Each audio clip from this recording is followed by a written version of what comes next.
After two excellent races here at Silverstone this weekend, we have one more left in the first round of the 2025 GB3 Championship, and it's the reverse grid race, meaning Keanu Al-Azari will start on pole position with Will McIntyre second and Kai Darianani starting third. The reverse grid race has thrown up some epic adventure, some epic action and some epic overtaking, and we are expecting nothing less in this final race of the weekend. I'm John Jackson, joined of course by former British F3 driver Piers Pryor to talk you through all the action as we look forward to this race, Piers, that can throw up some pretty exciting moments. Yeah, of course, partial reverse grid, so we're going to see the dominance of Freddie Slater maybe muffled a little bit, so it's a good talking point, an opportunity for some of the drivers that didn't quite extract everything in qualifying to get a good result, get some points on the board, but also don't forget those bonus points for overtaking. 1 point additionally for every place you move forward in this race, which encourages overtaking. Yeah, an absolutely huge deal. We're here on the lawn of the BRDC Clubhouse in Silverstone, which is a very nice area, lots of trophies around, lots of very famous and very accomplished people. We can see not British F3, FIA F2 driver John Bennett walking behind us here. We're live, John, we can't talk to you right now. Maybe in a little while. He's too big for us now. He's too big for us now. In fact, Piers, while we watch the highlights, I actually spotted a couple of other friendly faces just around that corner, just behind Sterling Moss there, Sir Sterling Moss, and I reckon you should go and chat to them while we watch the highlights of race 2. Right. Highlights from race number 2 of the GB3 Championship, partnered by the BRDC. Of course, once again, it was Freddie Slater from pole position. It was a good start, though, from Noah Lyle to get straight to the outside in the first corner, straight around the outside and into second position.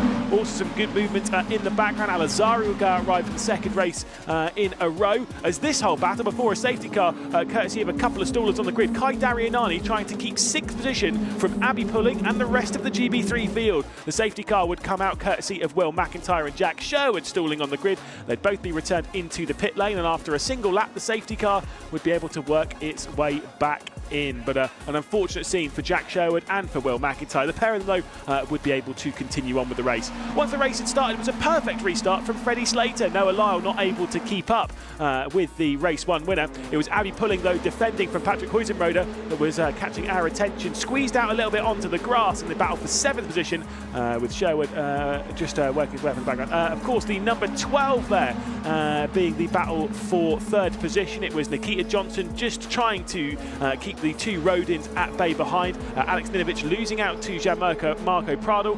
Prado was able to go straight through into 4th position. This was the penultimate lap of the race. Dion Gowda down the inside of Al-Azari, a bit of a lock-up and straight up and over the rear end. And the race victory margin wouldn't look as big as it really should do, because Freddie Slater absolutely dominated that one to take his 2nd victory of the season. A superb performance once more from Freddie Slater, and again the margin was 8 seconds at one point, but it got dragged its way down to not look super insane, as Noah Lyle would finish 7/10 behind after the safety car. And Nikita Johnson into 3rd position. We already caught up with those three, and then it's Prado, Ninovic, then Darianani under investigation still for weaving. That one will be dealt with by race control post-race. Abby Pulling in 7th position after dropping back from 6th. Pat Huizenroder in 8th position, with Flusha and Kanato lead the top 10. Outside of the top 10, it's Yamakoshi for Hill Speed, and Siwoo finishing in a 12th position, with Shui in 13th. Started on the same row of the grid as Schwarzer, and they basically finished in the same place. Deacon Fairclough started from the rear of the field and worked his way up to 15th position, with Tarvanikul finishing in 6th position, with Abrahams, then Nanton, Bostangiev and Flynn Jacks finishing in a 20th position. Those finishing behind that is Bustamante, Sherwood and McIntyre, who had to obviously drop down after stalling on the grid. Al-Azari and Gowda involved in that incident late on in the race, scoring nothing, finishing 3 laps down. Down here in the BRDC, and I've grabbed 2 previous champions here looking very smart. Of course, BRDC is formal dress only. Callum Voisin, 2023 GB3 champion and with Rodin. You've gone on to pretty cool things. A good start to your year this year. Yeah, well, it's nice to be here. Obviously back supporting the GB3 drivers, which I haven't really done so far yet after leaving this championship. But no, it's been a good year so far. I think obviously with it being a new car in F3, it's been a bit tricky to adapt to, in fairness.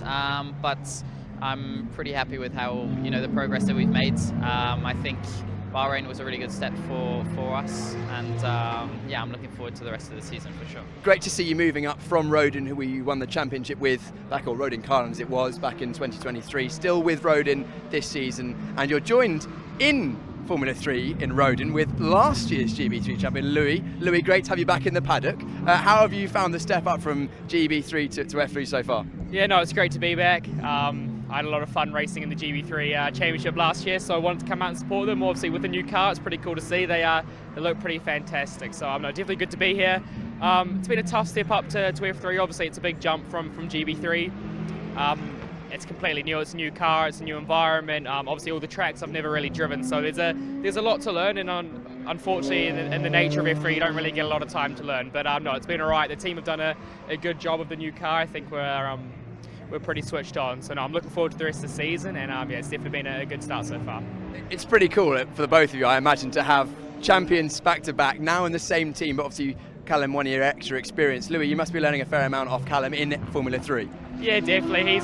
He's been there and he's done it. So no, it's good to have obviously a quick driver, but a quick driver with experience. So I think for the team it's good, and for me to learn against it's really good. Because obviously I turn up at these tracks, it's my first time there. Whereas for Callum, he's at least got a year racing at them. So no, it's definitely good learning off him. Definitely, of course, with 1 extra year of experience. Callum, this is your second year in Formula 3. It's a good place in the championship after the first few races. Yeah, no, well, we just got to keep working hard, and it's a long season at the end of the day. I think everybody's going to be extremely tight for the rest of the season, especially with how much development and whatnot goes on with these new cars. But yeah, I'm very much looking forward to it, and we've got a nice bunch this year, and no, yeah, looking forward to it for sure. Well, great to have our 2 previous champions in the GB3 Championship. They've both moved up to Formula 3. They've got a new car to deal with this year. But of course, we've got a new car in GB3 this year. Let's look at that in a bit more detail. The GB3 Championship introduces a new car to the series for 2025, the Tata's MSV GB3025. The new machine is a serious upgrade in the previous generation, with more downforce, greater power and innovations not previously seen at this level of motorsport. Key safety upgrades are also included, like the titanium halo, new front and rear crash structures, revised anti-intrusion panels and improved head and leg protection, meaning the car meets the latest FIA standards. Equipped with an F1-inspired aerodynamics package, adding 35% more downforce at the same drag level compared to the outgoing car, with new bespoke front and rear wing assemblies, powerful underbody aerodynamics and CFD-optimised aero surfaces.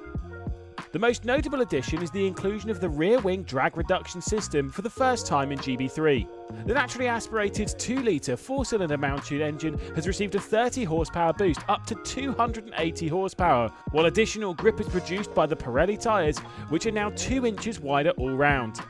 And that's the new car for GB3 in 2025.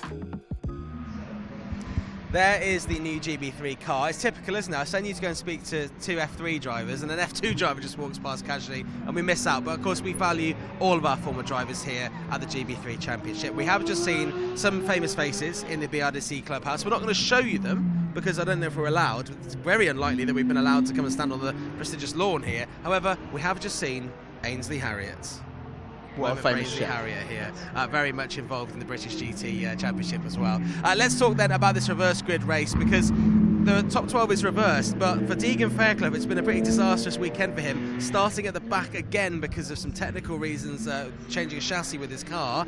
Coming in as the F4 champion, British F4 champion, he would have hoped for a better weekend here at Silverstone. I think he was one of the pre-season favourites, maybe not the overall favourite, but considering his pace and testing, considering he won British F4 with high-tech last season, coming into this year, a lot of momentum, he would have been hoping to kick off the ground running and get some good results, but what with not quite finding the right pace on the tyres in qualifying, and then the issues with technical issues, which meant he's had to start at the back, he's had a really difficult weekend. He has indeed, and I believe Piers went and spoke to him earlier. Deegan, you've been really, really fast in pre-season testing, potentially one of the championship favourites coming into the year, but it's been a difficult start this weekend. We've seen some good moves. Sum up the weekend so far. Yeah, it's just been a tricky weekend in general. We haven't been able to show the actual true potential, but it's one of them weekends and it's motorsport. We've just got to take it on the chin and move on and come back stronger in Zandvoort next round. which I'm really looking forward to. We've done so well there last year in F4. But yeah, it's obviously gutting, but we're not here to dwell on it. Obviously, it's a bit gutting that we're not getting them championship points in, but we're trying to maximise the best out of a worse situation. Of course, we've seen you start from the back of race 2, and you'll be starting from the back of race 3 as well. We've seen some pretty good moves though, so racecraft and overall speed not an issue. Yeah, no, I do like a few sends, and yeah, I've seen they've been caught on the TV, so it's nice to get some coverage even at the back of the field. But yeah, hopefully we can make some more moves in the race later on. You're not used to dwelling at the back of the field. Normally we see you at the front of the field, of course, British F4 champion last year. I imagine you only had one goal coming into this year. Yeah, it's only the championship win, and I think it's still on the table. It's what we're here for. One bad weekend isn't the end of it all, so just maximise some points in this next one and come back stronger for the rest of the season. But have some fun in general. I'm lucky to be racing, nice weather, which is rare in the UK, so yeah, let's have some fun. Absolutely, you've still got a smile on your face, which is good. A quick word on the rest of the season. We've got a lot of European races coming up. Have you been to any of the circuits we're going to abroad? Yeah, done a bit of testing. Well, obviously was at Zandvoort last year and done some testing at Spa and Monza, but wasn't nothing too major. Just in the old car, big difference. This new car to the old car, but I'm excited. I cannot wait for Budapest, one I haven't been to, and it's a nice technical circuit, which I look forward to. We look forward to seeing you maybe with a bit more luck on your side at those events. Perfect, thank you. Thanks, Deegan. Deegan Fairclough there, he'll start 25th on the grid, not where he wants to be. There are points for overtaking, but it's going to be a tall order for Deegan. Obviously, we have Keanu Al-Azari on pole position. You won't be able to miss him. He's in the bright pink BWT car, part of the Alpine Academy. And also, we have Will McIntyre alongside him on the front row, a driver we saw last year in the championship. He's moved teams to Elite Motorsport. We're seeing what Elite are doing in GB4, which is pretty amazing. You can't rule him out because, I mean, he's going to be pretty strong, isn't he, with the experience he's got in this championship, starting with no car in front of him. Yeah, we saw last year electric pace at times. Didn't quite have the consistency of his teammates, which is why he wasn't able to contend for the championship right until the final races. But he's got a clear sight down towards turn 1, inside of the first row. Obviously, it's a staggered grid, so it won't have the overall advantage. That will be Al-Azari. But you know, we've seen at points last year he was able to carve his way through the field. I think he was one of the drivers that made up the most positions in one of the reverse grid races here last year. Of course, new car, a different competition, but he's going to have a go at that. But you know, Deegan, you mentioned him. He's going to have to work hard from the back of the grid. He is indeed. Pat Herzenroeder is another returning driver with Excel this year. He's also a driver starting on the second row. He's one to look out for as well. Good start from him, and we know what he can do. Yeah, we've seen Pat for all of last season, a few races in the year before. Definitely made strides forward throughout last year, and over the winter he's been racing a lot as well. A lot of races under his belt recently, which means that he's feeling extremely comfortable, and he'll be looking to make some moves, no doubt. Absolutely. One driver we saw a lot of in testing, and he's certainly got some pedigree, is Alex Ninovic. He'll start 10th for Rodin, and Piers caught up with him earlier. Alex, a very strong weekend for yourself, and also the Rodin Motorsport team this weekend, but not quite a win yet. Is that going to come in race 3? We'll see. Hopefully we can do something. You know, at the moment, just being cautious, trying to stay out of trouble, collect points. So, yeah, we'll see where that takes us in race 3. But overall, it's been an okay weekend. To finish qualifying P2 at the end was really good. Showing good potential. Race 1 did as much as I could. Finished P4, and then today in race 2 and ended up P4 again. So, okay. Very strong weekend for the whole team. It looks like you and, of course, both of your teammates have been very close together. How useful is that for you as a driver when you've got those teammates pushing you on? Yeah, we all seem to be going pretty well, so it gives us all really good data and video to look at. So I guess it gives us a bit of an upper hand having 3 good drivers, all having pretty good onboards and everything. So yeah, it definitely helps us get up to speed a bit faster. And let's talk about the racing. We've seen the racing for the first time with the new GB3 car this weekend. What's it like from the cockpit? Yeah, they're okay. You know, it's a high downforce race car, so it's not going to be that nice when you're behind someone super close. But yeah, it's okay to race in. The DRS does a little bit to help kind of keep the gap or close the gap. Yeah, and in racing, it's okay. You really just got to focus on trying to get as much pressure on the guy in front to try and make mistakes, really, and then try and maximise from there. Looking forward to the rest of the year, it's a lot of racing to come. Have your expectations changed or have your outlook changed, having had a few races now? I think coming into the season, obviously Championship's the overall goal. Showing really good potential already from pre-practice, qualifying. So, yeah, I think keep moving forward, keep working hard, and I'm sure we can get there. We'll keep an eye on you for the rest of the season. You've been up the front, and potentially we'll see plenty more of that for the rest of the year. Thank you. Yeah, look out for Aleksandrovic. He starts 10th in the black and white Rodin car. We're here at Silverstone. If you missed the first 2 races, let's just quickly remind ourselves of where we're racing here today.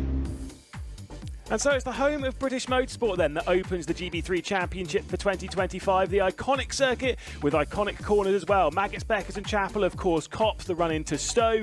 You've got the Abbey Village Loop section as well, and then round towards Brooklands. Of course, new for 2025 is those 2 DRS activation points, 1 on the Hanger Straight and 1 on the Wellington Straight as well. Round Luffield and out through Woodcote onto the start-finish straight, which of course is on the national side. 18 turns around here, of which plenty are great for overtaking. Most notably that Village Loop section. Those TDRS zones though, they're going to be very, very big when it comes to overtaking around this 3.6 mile, 5.8 kilometre circuit to open the season. Let's ride on board the brand new car for 2025, the MSV GB3 025 car with XL Motorsport's Dion Gouda. 35% more downforce than we had last year allows us to go easily flat through Copse Corner. Towards Maggots and Beckett's now. Once again, completely flat through Maggots and just a slight lift through Beckett's Corner, opening up the entry of Chapel. Down 1 more gear, use all the curb at the apex and then the curb on the exit. We head into our first DRS zone, new for 2025 as well. DRS will be wide open in qualifying and if you're within a second of the car ahead in the races to improve overtaking down towards Stowe. All of the road on the left-hand side, off camber through the apex. Easy to run wide on the exit here. Dion does just about stay within track limits. We go down to Vale now, braking hard. 3 gears down, 2nd gear through the apex. Keep it left to open up the first apex of Club, trying to keep it flat out if possible. We now head through onto the Hamilton Straight, flat out through here past the hotel and the wing. The next corner is Abbey, a bit of curb on the left to open up the entry, and we grab 6th gear at the apex, completely flat out once again as we bring ourselves to the left for the entry of Village. Braking and turning, an overtaking opportunity in the race and tricky to get right in qualifying. Back to the right-hand side for the loop.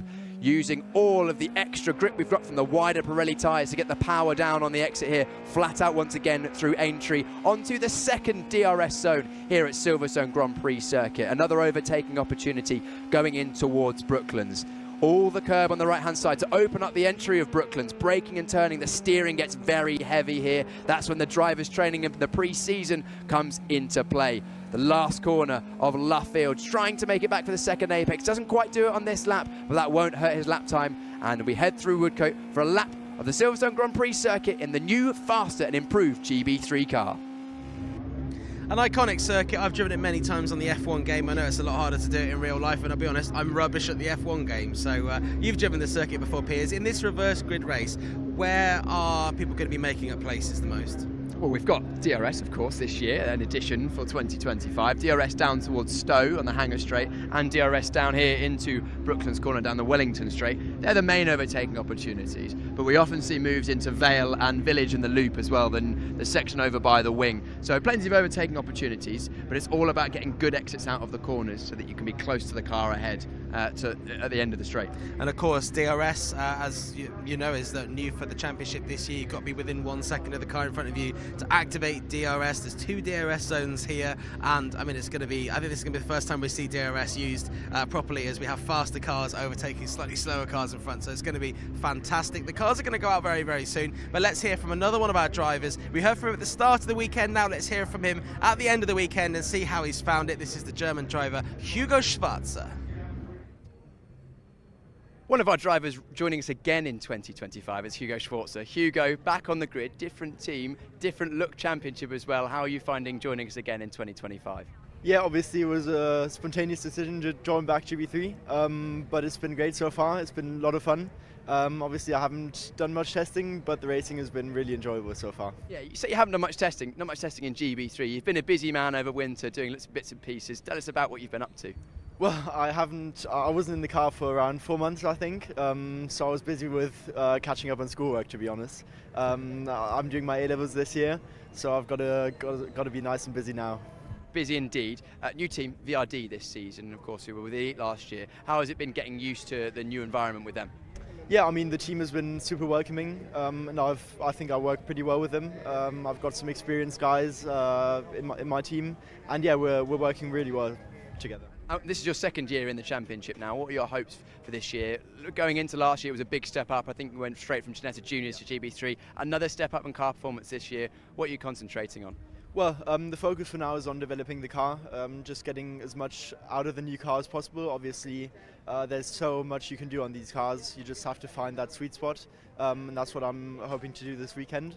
Obviously, I don't know if I'm doing the full season yet. We'll see. We'll see. We'd love to see you back for the full season. Good luck with the rest of the year. Hopefully, many, many times we'll see you again. Thank you very much. Always great to see Hugo Schwarzer. He wasn't really expected to be back in GB3. He's only here for this weekend as it stands. However, I have a feeling we might see him again. He's a very popular guy around the paddock. Just behind us here, starting fifth, then Abby Pulling with Rodin Motorsport. Of course, her drive this year was fully funded for winning the F1 Academy last year. And I mean, an amazing prize because, you know, a fully financed drive is quite a lot of money these days. And for her to step up from the F4 car that she's used to driving to this GB3 car, it's taken a lot. And actually, we've seen Abby doing a lot of work on her physical fitness. What kind of physical elements do you need to focus on when you're driving these F3 standard cars, Piers? I mean, it's a big step up in terms of car performance. We touched on it in one of the other shows, but especially for a female driver, because largely females obviously have less overall muscle mass, so they have to work a bit harder to get up to the level. Can absolutely be done. Abby Pulling is showing that, and she's had really good results this weekend. But the main things is really your shoulders, your arms, and your neck, especially the long corners around this circuit. Cops, Maggots, Beckett's, all through Club. It's those long high-speed corners where your neck, there's nothing holding your head and helmet up other than the neck muscles. Even in karting, when these drivers often come from, you can use your whole body. But it's a whole specific type of training. And all of these drivers will have trained hard over the winter. Most people, if they jumped in one of these cars, assuming that they could fit, would only be able to manage 2 or 3 laps before your arms would fall off, your head would be falling off. They'd fall off? But no, figuratively. You heard it here first. 2 laps in a GB3 car for a mere mortal, and your arms will literally fall off. Yeah, I know what you mean. No power steering, no power brakes, so you have to hit the pedal hard. I mean, if you've ever been karting, you'll know that a little bit of karting, the next day you're in a lot of pain. Recovery, very, very important. As you can see behind us, the cars are going out. It's the reverse grid race, the 3rd race of the championship this season, the 3rd race of the weekend here at Silverstone. So, for the final time, let's go racing.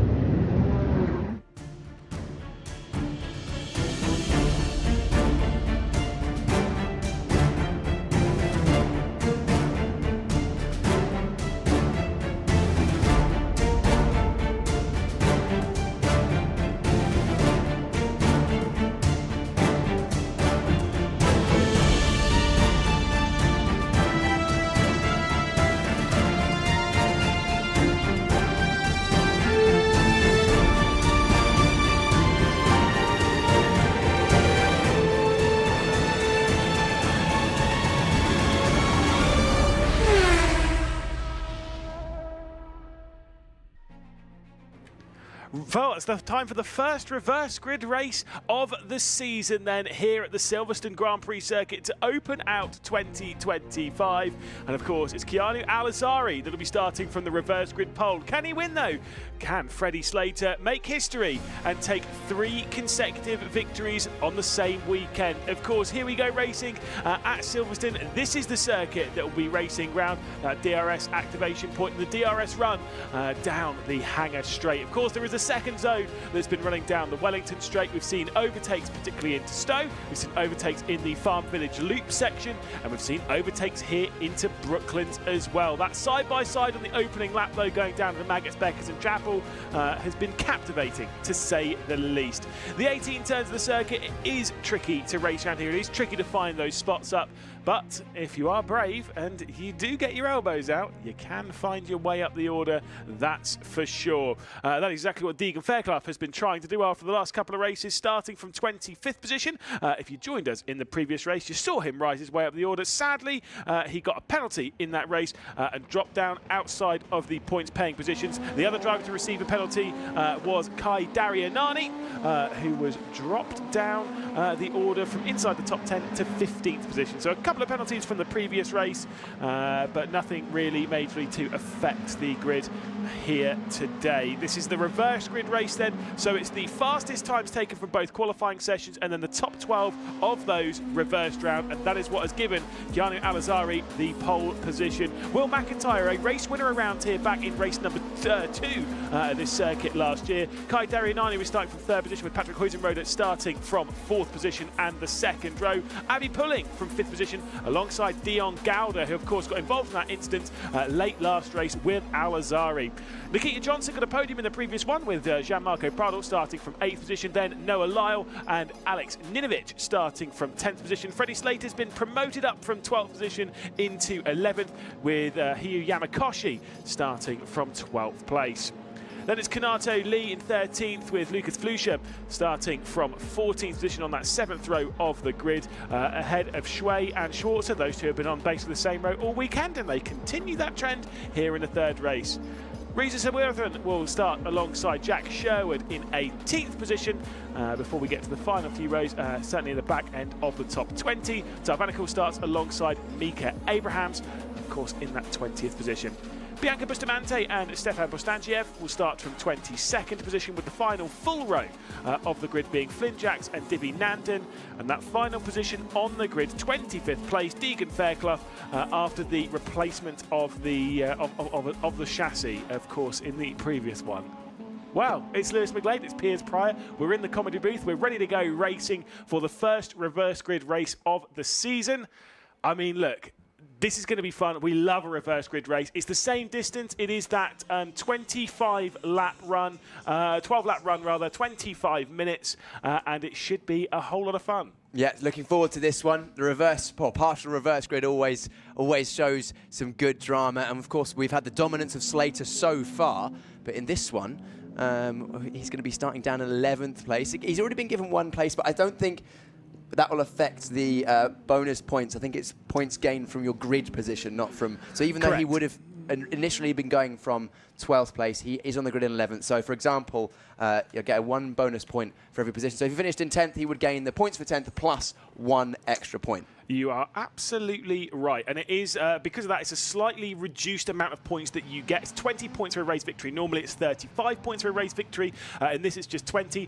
But you know, if you can gain a maximum of 15 points for position gain, so technically you can gain 35 points from this race to make it similar. But you actually have to start from 16th position, rise your way up to the race victory, take the 15 bonus points and the 20 points for the race victory. That is getting way ahead of ourselves though, because that is definitely not going to be happening. It's so tricky to race around here. Of course, if there is the victory coming in from Freddie Slater, then it will provide us quite the interesting talking point for starters, but also again, history of the first driver to win 3 races on the same weekend. Well, there is, you can see the slightly less pink car of Keanu Alazari after Dion Gowder, and he had contact in the previous race, ripping off that rear wing. However, he is in position to start from the reverse grid pole.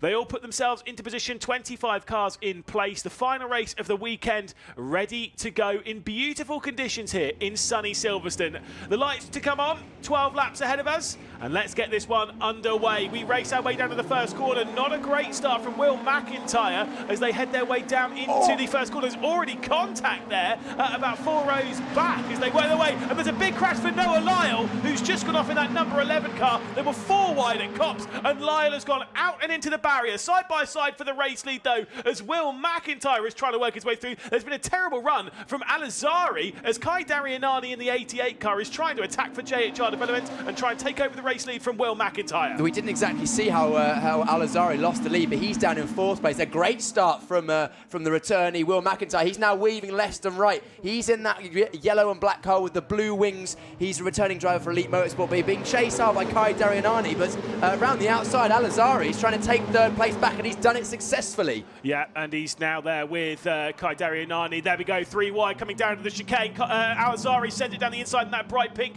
car, trying to make the move on Will McIntyre, who's gone out wide there in the Elite Motorsports car, and it is still Elite's leading with the hands of Will McIntyre. A crazy start of the race, and there's contact here on the Hamilton straight out into the barriers. One of the Rodins there. It's the number 9 of Abby Pulling and Dion Gowder in the 25. This is definitely going to have a safety car all over it. And we were hearing in one of the interviews before the after race number 2 that we were expecting some chaos in this race. We've certainly got it, but now we've got the safety car out. What do you make of that one? Wow, that was a lot of drama. We've had 3 separate instances of contact on the first lap already, 2 of which have caused drivers to exit the race. Noah Lyle was on the outside of a 4-wide situation at turn 1. That was just unfortunate. 4 into 1 certainly doesn't go. And then on the Hamilton straight, it was the XL car of Gowder, and it was alongside Abby Pulling. Potentially just a bit of a miscommunication in terms of positioning with those drivers, having only seen it from one angle at real life speed so far. But the driver at the front of the field, McIntyre, from the inside of the front row, got a good launch away from the line, and he's actually only ahead of the pole sitter now, even though Al-Azhari dropped down to 4th. Al-Azhari has been very, very racy at the start of races this weekend. He's gained in pretty much every race, and although he actually net has lost out, he's gained 2 places on this lap, having initially lost a couple down towards Maggots and Beckett. Yeah, exactly. He was able to fight his way back past Hoisenroder and Darianani, who's dropped down into 4th position after that 3-wide send coming down into the Vale chicane.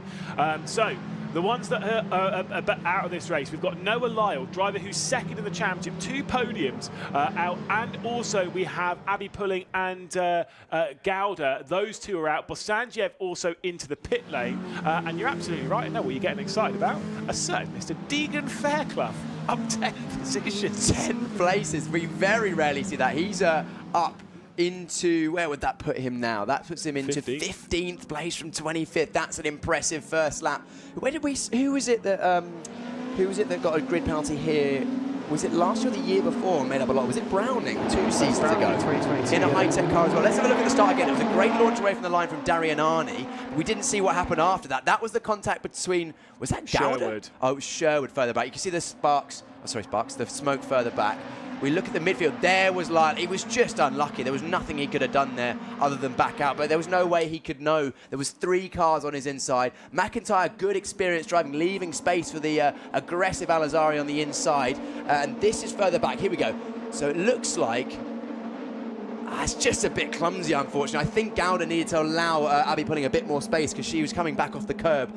He was already alongside. But why was Gowder trying to hold that so far over to the left? There's no real major advantage from doing that. You know that Abby Pulling is going to have to come back off of that. You're slightly behind the car. It's front wheel to rear wheel. Yeah. Gowder not really there.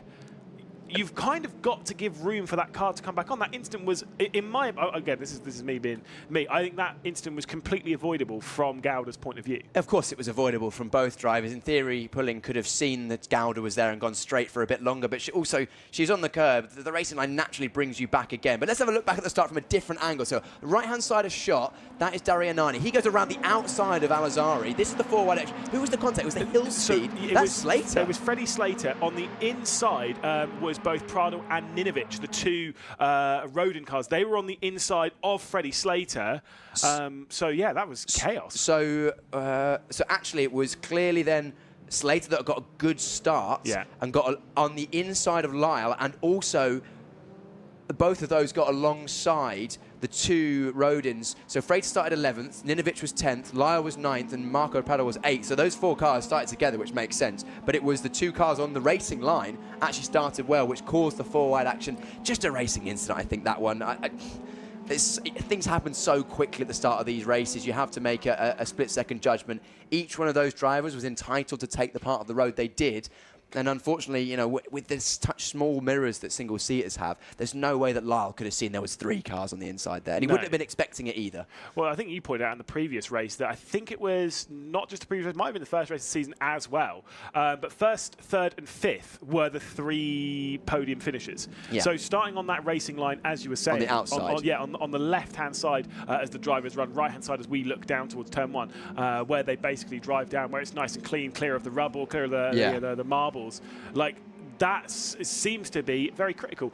Either way, we'll talk you through the order as we've completed the second lap. We are under safety car here at Silverstone. It's Will McIntyre looking for his second victory at Silverstone. I believe it will be his third or fourth overall. I'll go and check that one in a second. Lazari, who started from the pole position, dropped down to second place. Patrick Huizenmoder in third, then Darianani in fourth, Ninovic in fifth, Yamakoshi in sixth position, with Johnson, Prado, Flusha and Freddie Slater rounding out the top 10. It's worth keeping an eye on Slater because that was fairly heavy contact on his front left tyre to the rear of Lyle's car. So we'll have a look at that, hopefully at slow speed, to see if there's any lasting damage. At the very least, he's going to have some sort of slight bend, or at least an unconfidence in the structural integrity of that car.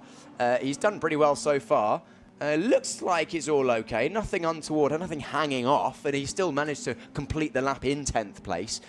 So we'll keep half an eye on that for now. Yeah, if you look down, so we've got if you look at the red and black cars, about in the middle of your screen, top right, there's number 27, just behind the silver and blue car. That 27 right there, that was Freddie Slater, and that's the car that looks okay. So the Marshals, they've already got Abby Pulling's car onto the low loader, and now they're putting Dion Gowder's car there, and they'll hopefully be working their way back out of the circuit and allowing us to go back racing again. You've got the stats. You're spreadsheet man today. Well, it's not spreadsheet. I'm actually using the oracle that is Wikipedia just to confirm our knowledge, Lewis. It looks like Will McIntyre took 3 victories last year. So this, if things stayed as they were, that would be his 4th victory. As I said, 3 victories in a season normally is enough to take you somewhere near the top of the championship, but due to a slight lack of consistency, it saw him down in 5th place. A strong season from his inaugural season in the GB3 Championship. Was with High Tech last year, now is with Elite. It would be great to see Elite get a victory this weekend. They always go well at Silverstone in GB3 Championship, don't they, Lewis? We've seen that many times before with the likes of Tom Leben in 23 and Cresswell in 23 and 24. Yeah, absolutely. They do fit well, but that was obviously in the previous generation of car, but they're still seeming to work well in this. So this is another look. Slow-mo.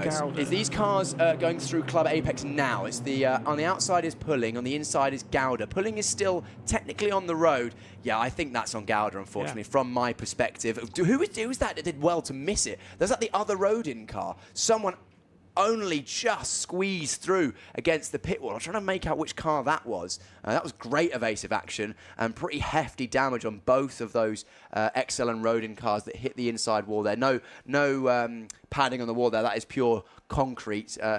Carbon fibre and concrete don't tend to mix. Are you pointing at the number 12 of Pradel? I think it might have been. Where was he on that lap? Let's have a look back and see if we can figure that out. Because that was great evasive driving. Hard to make out the driver that just about avoided that from the rear shot. It's Ninovic as well. We're going to get these two mixed up all the time. It's 21 is Prado because he's the one. It's the 21 and the 12. Pick better numbers. No, okay, so we just had a slight close-up at the front end of Freddie Slater's car, the 27 red and black hill speed. No Pirelli branding on that front left tyre. Yeah. All was removed in the process of removing Noah Lyle from the race. It wasn't his fault, I don't think. Again, we've only seen the one angle front on, so the stewards will no doubt look at all of the angles, all the onboards from all the cars, plus the circuit cameras, which are dotted all over the circuit. But he's still running. Remains to be seen whether it's affecting his performance. I was looking forward to seeing how Freddie Slater gets on in this one because his pace has been so dominant, pretty much 0.4 to half a second clear of the rest of the field in the first 2 races, and that's normally about the delta you need per lap to put yourself in a position to overtake the drivers ahead. So it would have been interesting to see if without the touch, if he could make his way through. We're still going to have about, what, 7 laps? So it should be 8 at the line. There's 15 minutes left to go. It'll be touch and go as to whether we get the entirety of those 15 minutes. If we get, all of the 8 laps, or as to whether we're actually going to be running a lap short to 11. We'll update you on that once we get back going. There's Deegan Fairclough in 15th position after starting from 25th, working his way up the order. By the way, the note from race control, safety car will be in this lap. Oh, we love to see it. We want to see some more good racing. The third race of the weekend, the partial reverse grid, always provides some good entertainment. I said it with John down on the in the assembly area. We've got bonus points, which encourages overtaking, and it's good thing for this championship, because as much as it is difficult to overtake in single-seater slicks and wings racing, you need to be able to do it if you want to make your way up your career in the single-seater ladder, or even as a racing driver outside of the Formula One ladder. So these drivers, they're getting experience at this early-ish stage in their career. Most of these drivers have done at least one season at another single-seater racing series. So they're not exactly rookies to this, but it's still a learning championship nonetheless. Indeed. So once they come out onto the Wellington straight, that's when race control will inform the safety car driver to turn off those lights. I'm sure all the teams and drivers will have been made aware already that the safety car will be returning to the pit lane, and so the control will go to Will McIntyre, someone with plenty of experience in the GB3 Championship. Obviously, we've got a lot of people that are brand new to the season or to the series. He has done 23 races before this, and of those, he's won 3 of them. He's finished on the podium in 6 and the top 10 in 19. That was before this weekend begun. Of course, you can add 2 more races to that, as he's the one that's in control. Again, he knows how to win round here. He's won at Silverstone in the 5th race in totality last season. Of course, Silverstone was the 2nd weekend, so he knows what to do. He's in control of the field in the black and yellow Elite Motorsports car, and he'll return to racing speed. The race is back underway here at Silverstone with 13 minutes left to go. Hopefully, 8 laps of racing still left to go. Well, McIntyre will be leading from Al-Azhari, from Hülkenberg, from Darianani, from Ninovic, then Yamakoshi, Johnson, Pradl, Flusha, and Slater, the top 10. No major moves, no major looks. Everyone getting that restart done nicely. There is a bit of a look, though, behind Hugo Schwarzer. Guess who it is? I think that one there is Deegan Fairclough. And he's made the move. Schwarzer went wide. It looks like Fairclough's gone through, but an excellent start from the front of the field. Very well executed by Will McIntyre. He went early in between Brooklands and Luffield. Not normally the place people go, but he held it wide and got a good cutback. That's the 56 there, going side by side with an XL car and Deegan Fairclough. Fairclough could be making up 2 places there. The 56 is Wampu Shui. He's gone past 3 cars this lap. He's got past Schwarzer. He's got past Shui. He's now got past Jack Sherwood. This is an unreal drive thus far from Deegan Fairclough, who's basically, he's on the cusp of getting to the highest amount of points you can gain from gaining position. What did you see? I saw one of the Rodin cars. That's the 12. Yeah. That is Ninovic. He's lost his front wing. He ran into the back of Darianani ahead of him. He's going to be hampered for the rest of the race. He's going to have to come in the pits if he doesn't. If he knows that he's got front wing damage, I'm sure he would have felt that contact. Yeah, he's gone wide. He'll know that he's got front wing damage now. Unfortunately, his race is effectively over. That's another position gained for every driver behind Ninovic from 5th place downwards, which gives another position to Deegan Fairclough as well. Fairclough's going to be reeling in a good number of bonus points. Of course, only 15 he can gain, but he can still gain points for going further forward if he gains more than 15 places. And there's Ninovic now right at the back of the field, and he'll probably peel to the pits this lap for a nose change. He'll have to. Getting to the inside, going through Aintree was that Red Bull car of Tarvanical. This is a bit further up the order. That is Freddie Slater in the Hill Speed red and black car going down the inside of Pradl in the black and white with yellow highlights in that Rodin car. They also are joined by Flusha in the blue, white and black car behind. But that's a good drive already coming in from the number 27 of Freddie Slater, who's now gained 2 positions on that lap. So he's up to 8th position. It's still Will McIntyre leading, though, by a second from Al-Azhari, who's just dropping back. Freddie Slater's gained 3 places on that lap in all that battling at the front of the field. That will be, of course, 1 for the pits. Ninovic, who's just got into the pits, and a couple of other places on circuit. Fastest lap from McIntyre, unsurprisingly the only one on the field with clean air of his front wing. We're looking back at the number 10 now. That is Reza Siruthan. He's lost a couple of places so far this race. He's now down into 10th. No, that's not 10th. He's down a bit further down. I think when he started, lost a place in that last lap. He's down 16th now. Yeah, which is a bit of a shame. Here comes a look to the inside as they work their way into Stowe. There was a bit of a look coming in from one of the elite cars down the rear end of the field. There is Freddie Slater, though, and probably quite lucky to have got that car through turn 1, relatively speaking, from a damage point of view, unscathed. We'll be halfway through this race. We've got 10 minutes left to go. I think we've got 5 laps at the line, so we will be running 1 lap short by my calculation. So this will become a timed race. Okay, well that's still plenty of racing to come as we see a lock up there. That's one of the J8. No, that is Fairclough pushing on hard. Let's have a look at some sector times. Fairclough now in nearly towards the top 10. He's at purple first sector, so he's pushing on hard. DRS is enabled now, so the drivers will have that down towards Brooklands, and we can see the rear wings popping open for the drivers who are within 1 second of the cars ahead. McIntyre's doing a good job to break DRS this lap. He's effectively away at the front of the field as we cut back now to Hoytsenroder chasing down Al-Azhari for second place. Yeah, indeed, and it would be a very good podium for Pat Huizenroder, who, of course, driving for a brand new team. We saw him an awful lot in the Hard Rock Cocktails, that was the Miami Blue, whatever, Miami Green, whatever they were calling it last year. Yeah, I mean, it wasn't, but like it looked fantastic regardless. Obviously, driving for JHR Development in the previous season. Fast lap last time out was Will McIntyre with Clean Air. Fast lap this time, unsurprisingly, Freddie Slater. He went purple in sector 2 and 3 and set a green sector in purple 4, and he is closing down the gap now, says Slater, onto Nikita Johnson. Johnson, of course, had a good finish in race number 2, but let's have a look at this battle for second place. Defensive goes Al-Azhari as Hoytsenroder forces him off at the racing line. This is our fastest driver, winner of race 1 and race 2, the 27 black and red hill speed driver, Freddie Slater. He goes wide on the exits, and that's something all these drivers have to think about as well. Track limits. You can't leave the racing surface too many times, otherwise you'll be looking at a 5-second penalty, and that will ruin your race result towards the end with the field being so close. Indeed, you can see the battle for second position, as you're absolutely right. McIntyre is pulled away and is looking to become the first driver not called Freddie Slater to become victorious in the 2025 season. This is the battle, though, for second. Al-Azhari going defensive in that bright pink BWT car, just holding that inside line as Pat Huizenroder is looking for second place. Of course, he's finished on the podium 2 times in his GB3 career as Pat Huizenroder, and he's looking for another one. But this time, in the debut weekend for the XL team, as here he goes, the big weaving. Kai Darianani did pick up a penalty for doing so you've got to be careful with those weaves. As to the outside goes Pat Huizenroder. There was a big move coming into the background, but at the moment Al-Azhari is able to hang on. Yeah, I think that was either Slater in the background has shot going for a move, or potentially even Yamakoshi. Yeah, there might have been Yamakoshi pressuring Darianani. I think it is.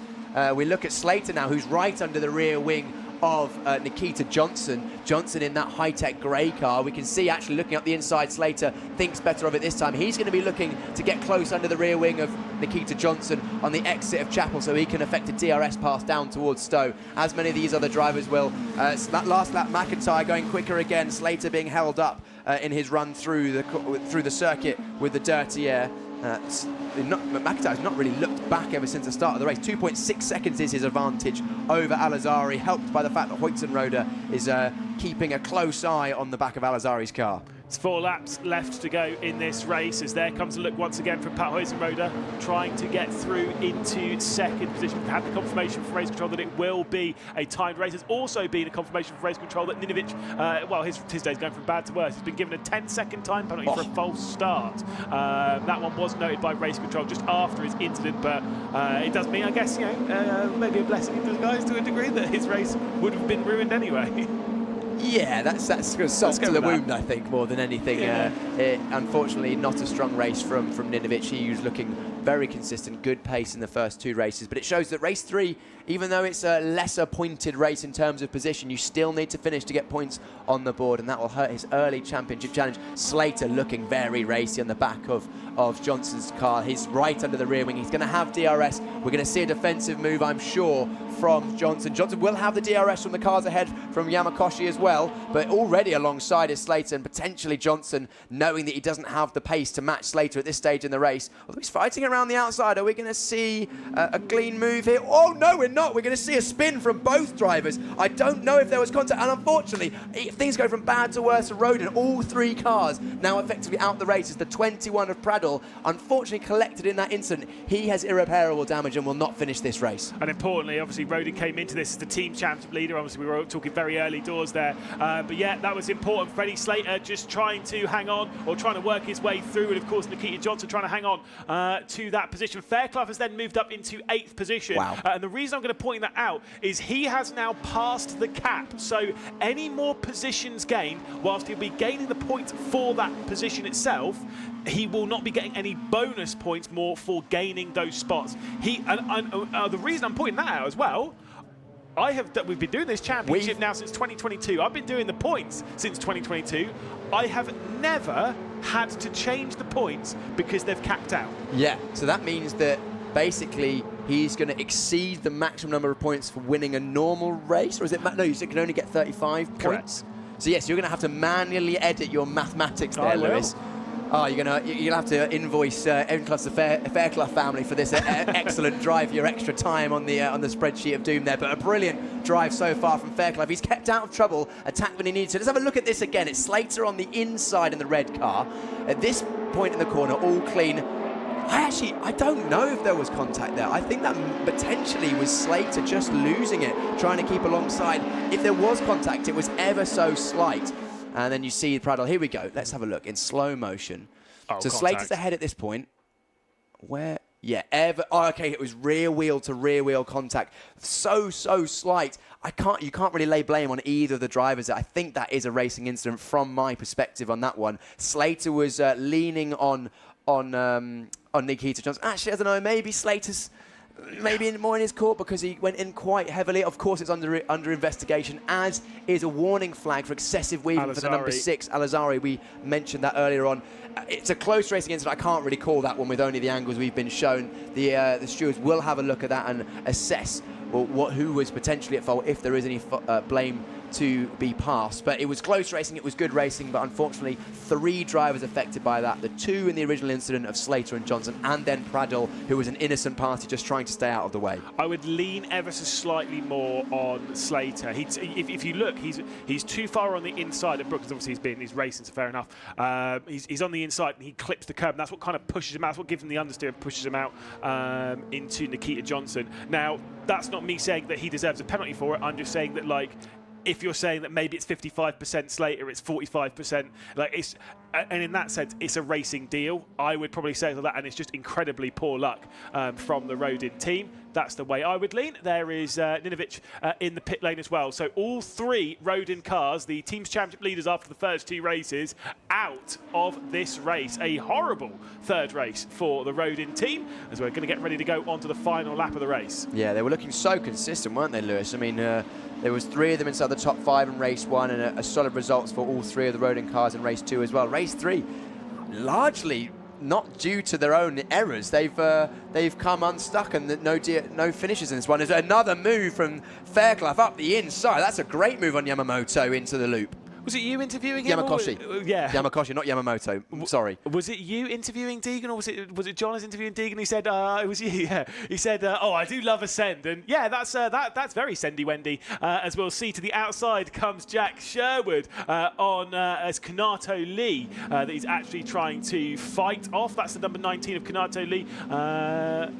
Is it? Yeah, it is. The 90, yeah, so it's my mistake. I thought it was Yamakoshi. It's not, it's the 19 We're throwing each of other Kanato Lee. Sorry, everyone, that was, yeah, so that was Deegan Fairclough up the inside of Kanato Lee, of course, teammates of Yamakoshi in hill speed.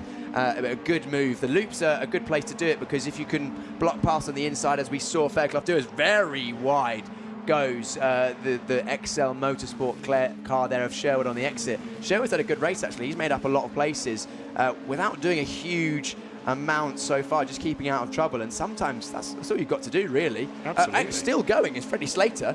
He's had 2 sets of contact, and he's now he's actually gained a position on that lap. He's gone past Schwarzer again, and is now circulating in 13th place. He'll still get points for this. Yeah, no, he's still going to be scoring all right, potentially, if he's able to reach his way to the checkered flag without any more drama. We'll have to wait and see on that one. Like I say, it's been a solid drive for him. Bostanjev has headed his way into pit lane and past the commentary booth. And I think, by the way, other things to shout out, Jack Sherwood, I think in position for his first top 10 in GB3 as well, after doing a few races last season. Also, It's very, very impressive indeed. We've got 14 seconds left to go in the race, meaning that we are on the final lap of the race. We've only got a few more corners left to go. This is the battle further down the order as Freddie Slater is trying to work his way up past Charles Vanical for, I believe, 12th position. Certainly is 12th. And Freddie Slater can't quite work his way through. You can see Will McIntyre then into the final sector. Elite, they do go well round here. And that has been shown. And a driver that has had 3 victories in the championship before, back in last season when he was driving for High-Tech Pulsate. He's moved over to Elite and it's not slowed him down that much. He comes through the final corner and becomes the first driver not called Freddie Slater to take victory here in 2025. It's Will McIntyre for the 4th time in his career across the line to take victory. He'll lead across Al-Azhari and Pat Huizenroda to take 2nd and 3rd. And what a dramatic race it was. A lot to talk about, a lot of positives. And one of the biggest highlights, that drive from Deegan Fairclough, 25th to 7th. Absolutely incredible. He won't be on the podium, but I'll try and go and get another word with Deegan. I spoke to him ahead of this race, but I think it's only fair that we chat to him once again so we can relive some of those overtaking moves from first person. But let's not take anything away from McIntyre at the front of the field. He had to get a good start. He did that. He had to fend off an early challenge. He did that. And the safety car restart as well. But rightly so. The man of the moment in this race was Deegan Fairclough.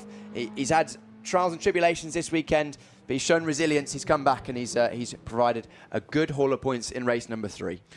Again, very, very impressive. That was really fun. That was chaotic. That was very chaotic. Especially considering the first 2 races were actually very subdued, generally speaking, very well behaved from our drivers in the GB3 Championship. Potentially the last race of the weekend, the reverse grid, the bonus points, meaning everyone's a little bit more feisty. And everyone had been, I think they've been warned by their teams that you've got to be a little bit careful with the cars in race 1 and race 2, because obviously the repair times, these cars, they're brand new, they're complicated, there's not so many spare parts as well.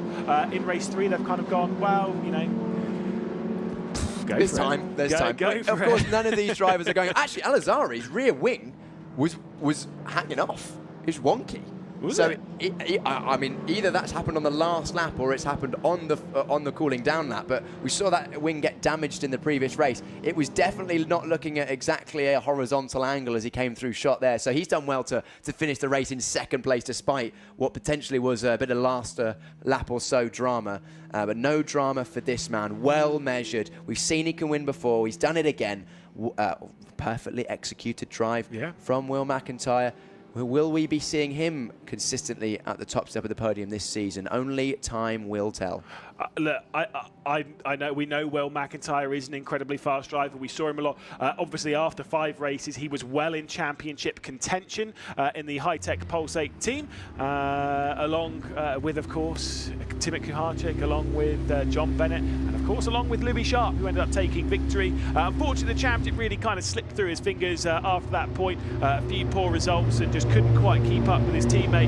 And alas, the good results weren't constantly coming in. Hopefully, in a team where he's looking to assert himself as the dominant leader in the camp, maybe things are going to start looking good for Will McIntyre. It's a great way for him to start the season with another victory. His races this season thus far, obviously in the first 2, it was an 8th, it was a 23rd, and now it's a 1st. So a very up and down weekend thus far for Will Mac, but alas, I'm sure he'll find solace in taking a victory in the final race of the weekend. Did not probably realise how absolutely bonkers that race was.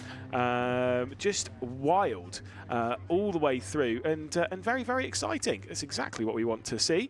And yeah, I enjoyed that one myself, and I hope we get some more decent races like this in the near future. We had some calm ones, and we do need some more excitement in the GB3 Championship, partnered by the BRDC, and we weren't short of that in this one at all.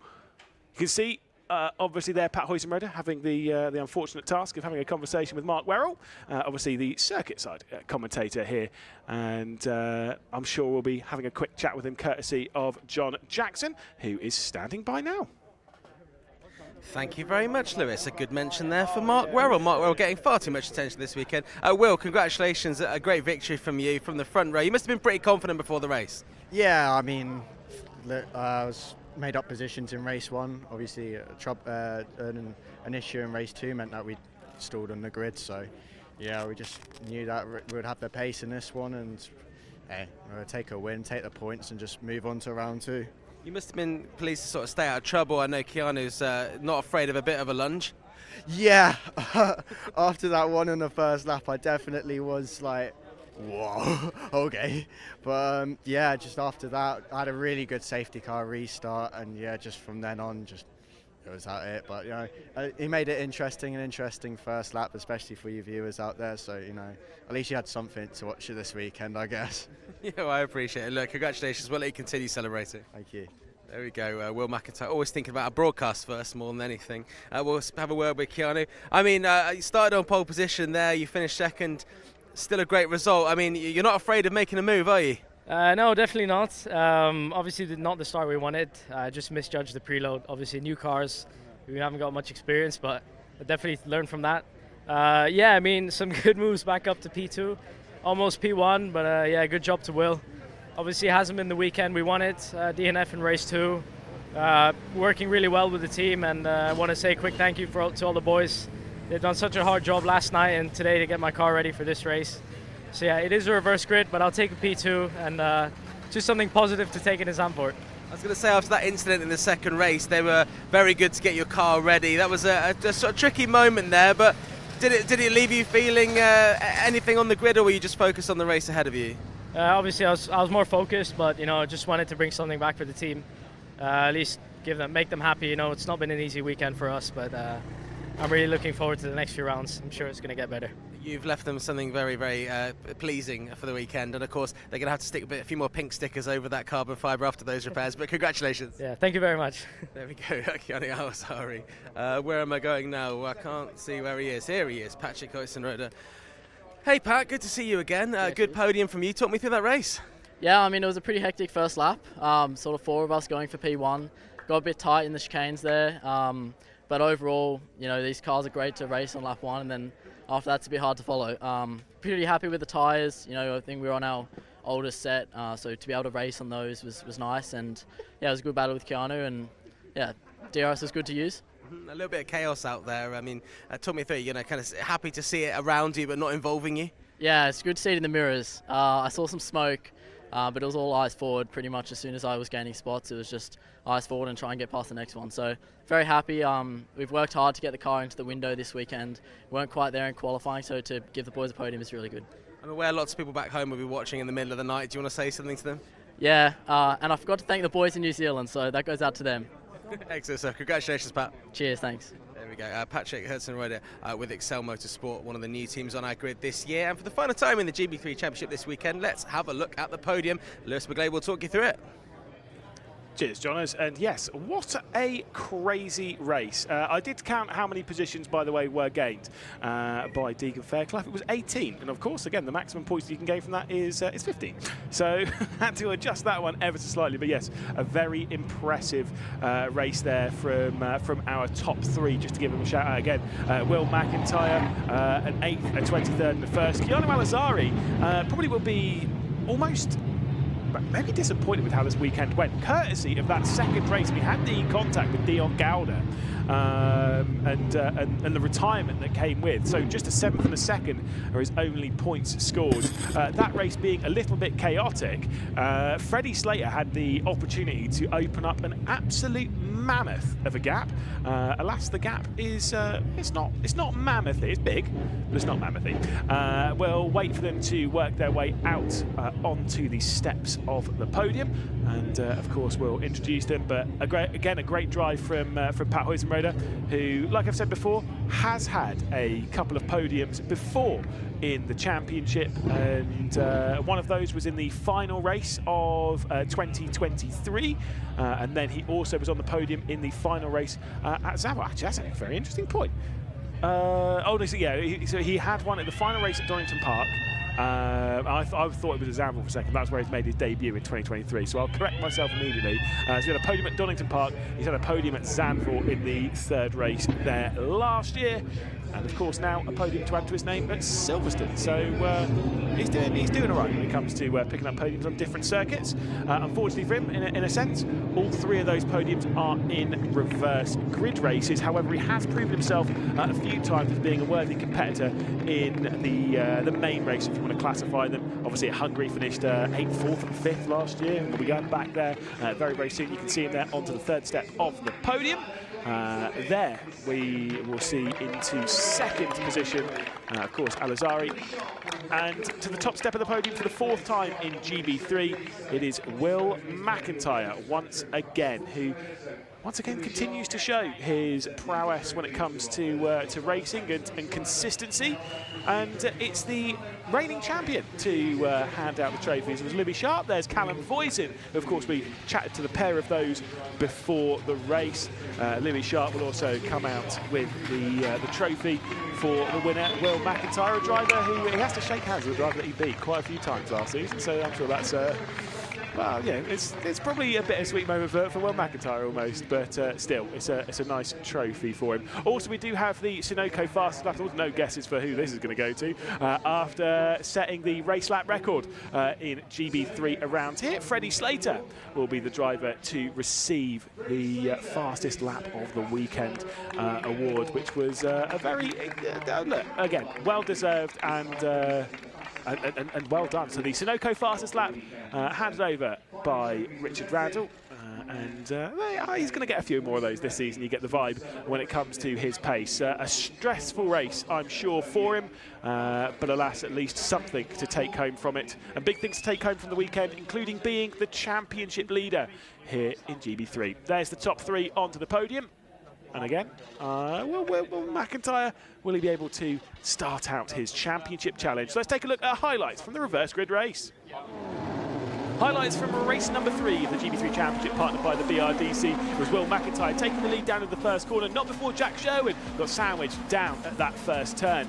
Noah Lyle sent off after a 4-wide moment at Copse, as he would be sent off into the barrier. And then there was this moment as Abby Pulling would have contact with Dion Gowder on the Hamilton straight. And of course, that would force the retirement for the pair of them. And unfortunately, that would bring out the safety car. Once we got back going again, though, time was running maybe a little bit thin, and we knew the race was going to be 1 lap shorter.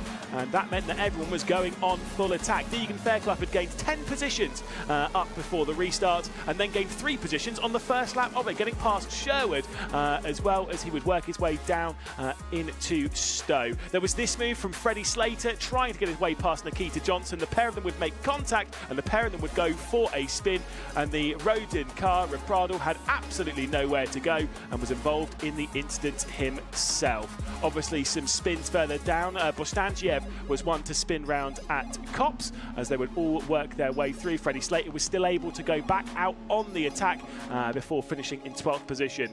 Will McIntyre, though, was able to come across the line to win his 4th victory in GB3. Well, we'll take a look at the provisional race results then from the reverse grid race, the first one of the season, won by Will McIntyre for Elite. Alizari in 2nd position with Pat Huizenrode in 3rd. Darianani was able to finish in 4th position ahead of Yamakoshi, with Flusha and Fairclough from 25th position all the way up to 7th. That's 18 positions gained. Kanato Lee would be in 8th position with Jack Sherwood, and Shui down in 10th. Those positions further down behind that see Nikita Johnson able to continue on in the race into 11th position, just ahead of Tarvanical. Slater was spun round and would end up finishing in 13th position with Sigurðsson in 14th. Hugo Schwarzer will be in 15th position with Abrahams, Jax, Nandan, Bustamante and Bostangiev finishing a lap down after that spin late on. Retirement for Ninovic, for Pradal and for Pulling, all for Rodin. Dion Gowder and Noah Lyle also out of the race. We'll head down, though, to Piers, who's catching up with Deegan Fairclough. Down here, thanks very much, Lewis. Yep, we've got Deegan Fairclough, the man that made the most places I think we potentially have seen in a long time, at the very least. Deegan, of course, unfortunate circumstances saw you at the back of the grid, but you made the best of a bad situation. Exactly, you've said it there. It's nice to end off a weekend strong. We've bounced back from a few issues, our half. So yeah, no, I'm looking forward to Zandvoort now, a track that I absolutely love, and I've done well previously there. So to end off strong and get them many positions and get the elbows out was nice, because I haven't done that in a while. So yeah, I appreciate the team. They've worked so hard all weekend, and to now be in a good space is really good. You took advantage of some of the drama that went on, a few cars falling by the wayside, but you also had to make a fair few moves yourself out on circuit. We saw a couple of them, but is there any favourites of yours? God, I don't know. I thought I was going to be collected in a few of them, to be honest, but it was great racing. I think the move on Kenny Canato in the loop was quite cool. Late braking, got his stop somehow, but yeah, there was so many overtakes I couldn't really choose one. Amazing. Well, it's good to hear that you can overtake, of course. We want overtaking in the GB3 Championship. That must give you a lot of confidence. You've mentioned Zandvoort, of course, next up, but also just confidence to know that you can do it. Exactly, and it gives us that confidence boost, especially even if we get the reverse grid, we can make them positions. So it's confidence boosting, and I'm really looking forward to it. We've got a championship to win ahead of us. Wow, fighting talk indeed. Deegan, thanks very much for catching up with us. And we're going to bring in Hiyu Yamakoshi. Hiyu, amazing to grab a word with you. You had a very good result there, finishing 5th on the road. You must be very happy. Yeah, thank you so much. Yeah, I'm pretty happy with the race 3, but you know, on this weekend I'm just progress every day. Yeah, started from P21 the first day, and then you know I got P4 in the qualifying, but unfortunately my time was delayed. I dropped to P12, but after that, for me, pretty much good weekend. Finished P5 is really nice finish overall. I'm pretty happy, yes. Of course, you mentioned you had the good pace in qualifying, but unfortunately track limits coming to your downfall there, but you made up for it with a good result in the end. Yes, actually not track limits, just red flag. Oh, the red flag. Yeah, red flag called my best lap. But yeah, I'm really happy my performance for the weekend. Just one day testing a GB3 before this weekend. Oh wow. First time Silverstone. Yeah, this result is, I think, my best result much. Yeah, for the weekend. Yes. And will we be seeing you back again? Yes, of course, in round 3 super round. Also round, I don't remember which round, but August in Blonde Hat GP. Amazing, Brad. We'll look forward to seeing you back again and hopefully more good results like that. Yeah, of course, yes. Yeah, hopefully I can get some podium for the future. But yeah, I will try my best much as I can. Amazing. Hiyu, thank you so much. We'll let you go and cool down after the race, and we'll grab a word with man of the day yesterday and this morning. A bit more of a dramatic race for you there, Freddie. You were making moves, been involved in quite a lot going on there. Let's start at lap 1. You didn't really have anywhere to go, did you? Oh yeah, lap 1 I got a mega start. I went in the middle. We were 4 wide into T1, so I don't know where else I was going to go at that point. Obviously the safest route, if I was fighting for a championship, I probably could have stayed behind, but the gap was there when I was going for the start, so I was actually in the middle for quite a long time. But yeah, unfortunately we just raced an instant, you know, nothing else to do. Then was in 7th, going onto into the wing area, got a mega run, was about to do 2 people, saw 2 cars coming to the wall, so I had a bit of a shock, so I had to jam on the brakes again. Got back up after the start, got behind Nikita, and then we had a bit of contact. Also, I don't know what fully happened and what really went wrong, but yeah, dropped back again and finished 13th somehow. So no, overall I think we've had a really positive weekend. The pace has been really good, and yeah, it's obviously unfortunate to finish like that, but no, that's racing. We've seen a nice new hat for you there, Sunoco fastest driver of the weekend with your exceptional pace you've been having this weekend. Where's that pace come from? We don't think we've seen a dominance like that in terms of pace in this championship for a very long time. I think it's just the hard work we've done over winter. I think with my management team, my coach, we put so much effort in the winter time, so then it makes it look easy, you know, when it comes to the race weekends, but it's definitely not easy. But yeah, no, Hill Speed and my engineer, Mr. A, has given me such a fantastic car to go out there from lap 1 at the start of this weekend to try and dominate, and yeah, we did exactly that. Well, Freddie, it's been a very good start to the season for you, of course, F3 a couple of weeks ago, GB3 now. We'll see you back again, and well, I'm sure a lot of the other drivers are hoping you're not going to be quite as quick as you were. We'll leave you off, and we'll grab a quick word with Kai Darianani, who was right up there in that race as well, finishing 4th on the road, just missing out on a podium. Yeah, it was a bit frustrating. I mean, I got a really good start, and just like one sort of little decision in Beckett's kind of led to getting a bit boxed in Stowe and Vale, so that was a bit unfortunate. But yeah, I think other than that, could have been a better race, but it also could have been worse. So positives and things to work on. I think there's definitely some positives to take away from this weekend. Of course, your teammate Noah had a really strong race in race 1 and race 2, but arguably I'd say you were probably a bit quicker in practice. Didn't quite get it sorted out for qualifying, but surely you're going to use that as confidence going forward. Yeah, absolutely. I think the positive is, the biggest one is that we've got the pace, even over the teammates. So yeah, obviously it's just about executing that in qualifying and even in the races, and yeah, you can go to Zandvoort with some confidence and really work hard to be there. I'm hearing that a lot of the drivers are looking forward to racing these cars around Zandvoort. Are you one of those? Absolutely. I think it'll be a load of fun. We raced there in F4 as well, and that was a lot of fun as well. But yeah, we'll be doing some prep with Drivers Lab as well for the event. And yeah, I do want to say a big thanks to the team, because they've done a lot of work and they've done a great job with the car. And thank you to them. Kai, we'll let you go and wind down after what's been a pretty crazy first weekend. Congratulations on some good results, and I'll bring John back in. John, race 1 and race 2, fairly subdued. Race 3, not so much. Yeah, I was sat behind you and Piers in the commentary booth, and it was just like, I mean, arms, limbs. It was basically limbs. It was like you're in the away end of Nottingham Forest, hopefully winning the FA Cup semi-final. I think they're losing already, so that's not great, is it? Chance for Freddie Slater there. It's a shame we're not going to see him next time out, but we will see him at Spa again. And I have a feeling at Spa he's going to be pretty good as well, isn't he? Yeah, I mean, if it's anything like this weekend, then it's going to be tough to beat. Spa's a different circuit. High speed similar to Silverstone, but a lot more straight line running. So setups on the cars will be very slightly different. Of course, a lot of the teams who have not maybe hit the ground running this weekend will take steps forwards, I'm sure, with the testing they have between now and then. So lots to look forward to. The picture has not been completely painted for the year yet. No, not at all. Well, there is lots to look forward to. Also got to say a big thank you to everyone watching around the world. We've got people watching in Australia, we've got people watching on the west coast of America, and I'm sure throughout Europe as well. And that is the end of the GB3 Championship this weekend. Of course, loads to look forward to coming up as well. We still have one more race in the GB4 Championship coming up after this. For GB3 though, Saturday the 1st of May, as the 17th of May, sorry, the 4th round of the Championship, as we go over to the Netherlands again for the 3rd year running. Zandvoort, 2 races there as normal, then of course the reverse grid race, which will show some chaotic stuff. I'm sure we've seen a lot of chaos in Formula 1 around Zandvoort, and I imagine it will translate as well into the GB3 Championship as well. And of course we have the GB4 Championship, one more race of that coming up as well. We'll be live just after, I think 10 past 5, maybe 20 past 5, so we'll see you back here. But as a first weekend in the GB3 Championship, it's all about Freddie Slater, but there have been signed some other drivers that they're going to give a good challenge this year. We'll see you back at Zandvoort in the 3rd week of May.